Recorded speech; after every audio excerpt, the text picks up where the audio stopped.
What new activity would you like to try? I'm not sure if it's considered an activity or a hobby or a skill, but I would like to learn how to sew. I feel like that will help us out a lot when it comes to fixing certain items and not having to go to the tailor or not having to throw out that particular clothing piece. So that's something that I wouldn't mind learning in the future or picking up as like an activity or a hobby. How do you deal when you go out as an introvert? Do you escape people?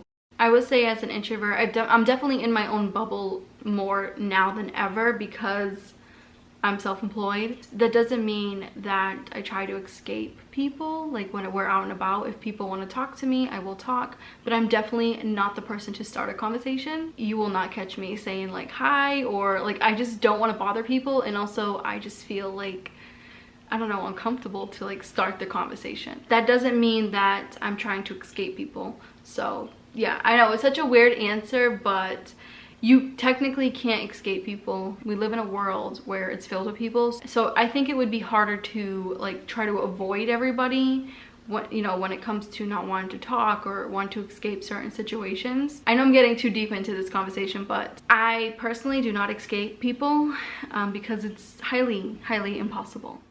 Tips and tricks for staying cool this summer with no air conditioning. So when I moved in with my boyfriend back in 2020, it was the first time in my life that I've ever had AC, and we also have AC here. It's built into the unit. We have one in the living room and one in the bedroom, which I'm so grateful for. But we do not turn them on all the time because of the bill. And of course, I'm used to like not having AC my entire life. So I've only had AC for 3 years in my 31 years of living. So back then, my mom, super frugal, and we always lived on low income, so we would find sneaky little ways to stay cool in the summertime. Luckily, we live in an area where summer doesn't last that long, so it's usually colder than hotter.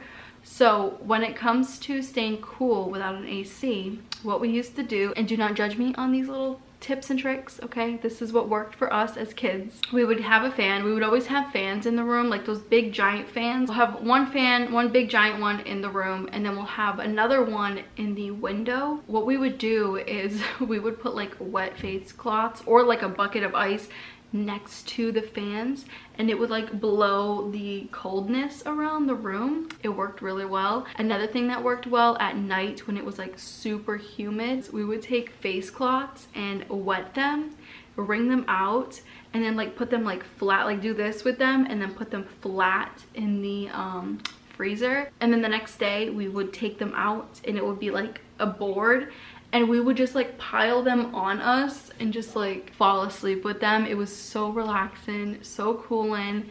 Another thing is to take cold showers at night.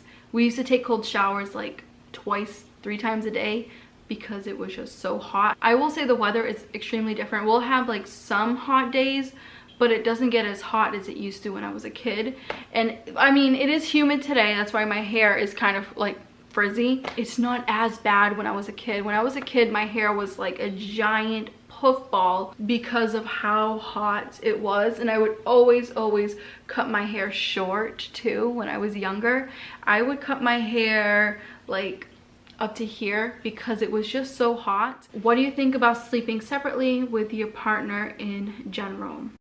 I think it's not that big of a deal. I personally like to sleep with my boyfriend. So there's sometimes he'll fall asleep on the couch. I'll fall asleep in the room with Milo. Milo will literally be like right on my boyfriend's pillow. He lays like a human, by the way. Like, he loves pillows, he loves the bed.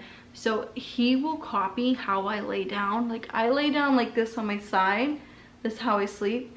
And he will do the same on like my boyfriend's side with his paws. Most of the time he looks so damn precious that like my boyfriend and I, we respect him so much. Like, we don't want to move him, especially when it comes to bedtime. So if I'm already sleeping and Milo's sleeping beside me, my boyfriend will be like, well, I slept on the couch because Milo just looked too cute. He was on my pillow. Like, literally, you guys, I gotta get a picture of it one day. Like, he is like this on the pillow, and he will even be half covered like a human. It's so weird. Anyways, my boyfriend sometimes just won't move him because he just looks so darn cute and, you know, sleeping like a little angel. So there's times like I'll just sleep in there by myself, he'll sleep out here. Now if it was forever, like him to sleep separately than me, like I don't know if I would want that. I would want my partner to be in the same room with me, not like you have your own bedroom, I have mine. My boyfriend and I talk a lot. Even like when we're laying down, we'll just talk about things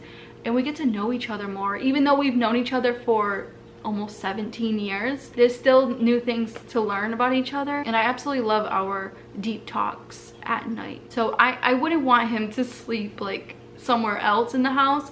I definitely would want him to be next to me. Would you consider tutoring online for English for some extra cash?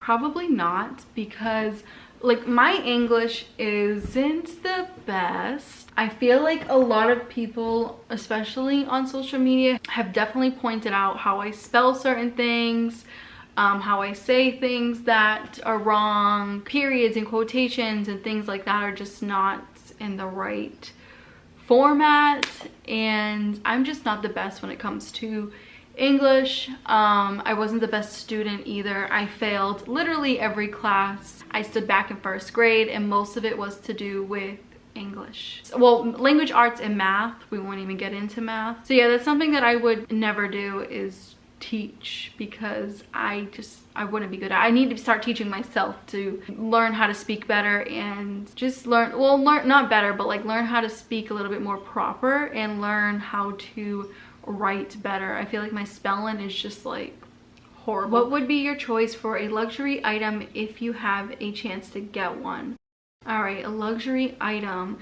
I do have two in mind. So if I had the money or I had the chance to have a luxury item, it would either be an electric vehicle, any kind that will save me money on gas, and also a modern home. I dream of having a modern home. I am such a huge fan of like the modern floors, and I'll have pictures here of like my favorite aesthetic and design of a house. I like simple houses, not too much color. Again, this is my aesthetic.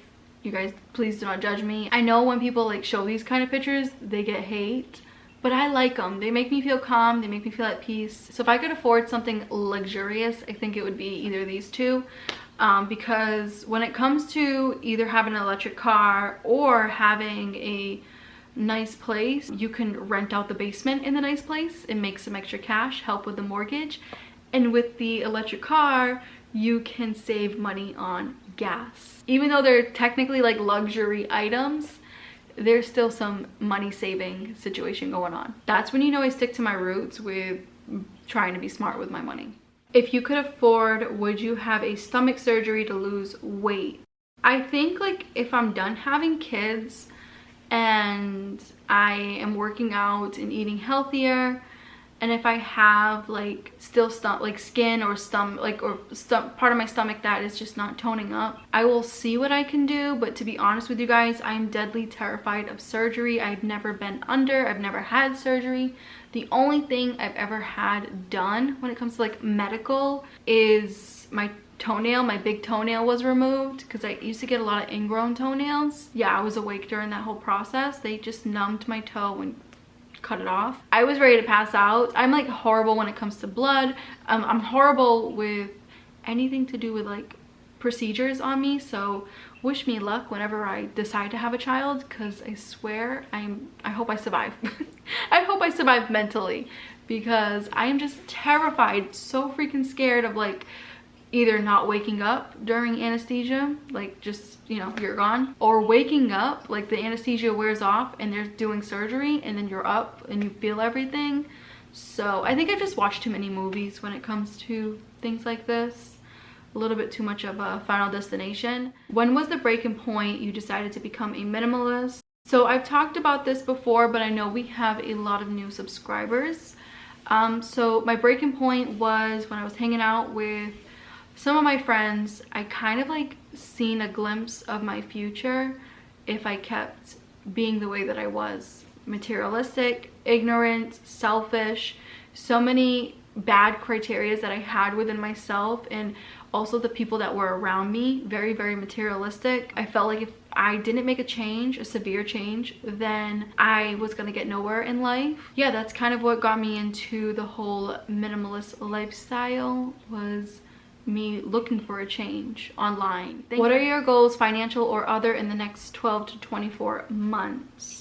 I try not to look ahead when it comes to my financial goals because things are tight right now, and I haven't been doing monthly resets or sharing what I make with YouTube because, especially when it comes to the AdSense, like AdSense has dropped significantly. So last summer I was making like $100 to $200 a video, and now I'm making around $25 a video or less. You know, that's something that I'm trying to stay positive. I know, like with AdSense and stuff, that's not the bread and butter. You definitely have to go hard on sponsorships and things like that, so I'm trying to put in the work. Yeah, I know this is such a weird answer for this question. So my goals, not financial, but my goals for the next 12 to 24 months is to hopefully, fingers crossed, all fingers crossed, even my toes, hopefully to get out of this whole rent situation and finally have a house of our own. Either rent out the basement or get a tiny house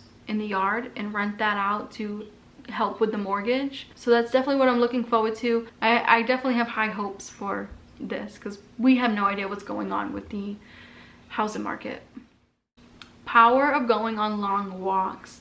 So this is not really a question, but I totally get it. So I have been going on long walks for about 2 months now. I mean, I'm not saying I've seen a significant difference in my weight loss, but I have felt a significant difference within my energy and my mental health. So I think that's like the biggest power, is like I have way more energy. I feel stronger, by the way. Like my calves feel stronger. I'm more flexible because I do stretch after going on these 2 to 3 mile walks. We're hoping to start doing 4 to 5 miles soon, so it really does help me. So I think it's been very, very powerful for my mental health overall. Like I said, I'm taking things very slow with my weight situation. I'm just enjoying the process. I'm not rushing. For once in my life, I'm not rushing this weight loss. I'm taking my time, learning how to eat better, learning that I don't like running. I prefer walking or speed walking, and that's okay. And then eventually incorporate some weightlifting, some strength training, you know, maybe do some Pilates at home, because I looked up Pilates classes in my area and even outside my area. We won't even discuss those prices. I mean, every place I've called, it's like $170 something for one class, or you can get a package for like $700 for like 2 months, and you only go like 3 times a week. Yeah, so I will be doing that at home with either Grow with Joe or other fitness YouTubers. Any plans to travel, and are you buying a house outside of Boston? So I already talked about the house situation. We don't know. We have no idea what's going on. We're not looking. We have been thinking about leaving Boston, but then again, like I said, the prices are the freaking same. It's just, I can't even talk about it because it just aggravates me on how a house in Boston is $2 million, and then a house outside of Boston in the boonies is like 1.5 million. Yeah, we won't even talk about the housing situation. But when it comes to like traveling, we do not plan on going on vacation. We haven't been on vacation since 2019, but as of right now, we're not doing any traveling until Milo is completely cured. And even that, like, I have so much anxiety with leaving him behind, and he's a very like needy cat. I'll go to the bedroom and I'll have the door shut right now, even though he's dead asleep. He will go to the bedroom and like to the door and start crying, and he just has a huge attachment to me. So I know this shouldn't hold me back, and I know that I could definitely put him in like a little daycare. We don't personally have family members to watch him because we are so far from family members. I don't know, I'm just so protective when it comes to my damn cat. I know it sounds pathetic, but I don't want to go on vacation, or don't want to like go too far because I want to be with him. And I don't want him to come with us because he hates car rides. He gets very sick. Anyways, moral of the story, I don't plan on traveling, but my boyfriend wants to go to places that are nearby so we can get out the house more. And I'm just like, I want to stay home. Like, the introvert and Cancer in me just wants to stay home and work edit videos, watch a movie, go for a walk, and that's it. And the last question is, are you or your boyfriend able to be on any insurance plan since you're both self-employed? So I have talked about this before. When it comes to health insurance, for either my boyfriend or for myself, we both are on low income health insurance. So my boyfriend's income is completely different than mine. Right now I am far below minimum wage, and my boyfriend's like a little bit above a minimum wage. So we both are eligible for low income health insurance. You can look up in your area within the US for low income insurance and you can apply. All you have to do is send in like your pay stubs. For self-employed people, the insurance situation is different, and I don't know how to explain it. Like when I worked at a regular job, I was making minimum wage and I still had to pay $50 a week, or was it $50? I think it was either $50 a week or $50 a month. Even though it was part of Mass Health, it was part of like the low income plan. But since I was working at a regular job that offered insurance, I just personally couldn't afford the insurance that they were offering. Insurance is just crazy in the US. Absolutely horrible. I'm very grateful though that we have this insurance because it's basically for emergencies and just your regular checkups. So if I get sick, I can call my doctor and she'll book me an appointment, check, you know, if I'm okay. And then also my yearly doctor's appointment. But the minute you start making more money, or you start seeing yourself like making more money, you have to let low income insurance know, so that way you're not penalized when it comes to like taxes. Anyways, you guys, thank you so much for hanging out with me. Let me know down below if you want the next Q&A to be a little bit shorter, because I can speed up and not talk as much, or if you like these longer Q&As like this, because like we're like hanging out. Let me know down below. I love for your feedback, you guys. It helps me out so much with this job. Even though I've been doing YouTube for 6 years, sometimes I just wing it. Especially nowadays with us at almost 600 something videos. It's not as easy as it was back then on like what to post, how long to post. So I am truly grateful for your help.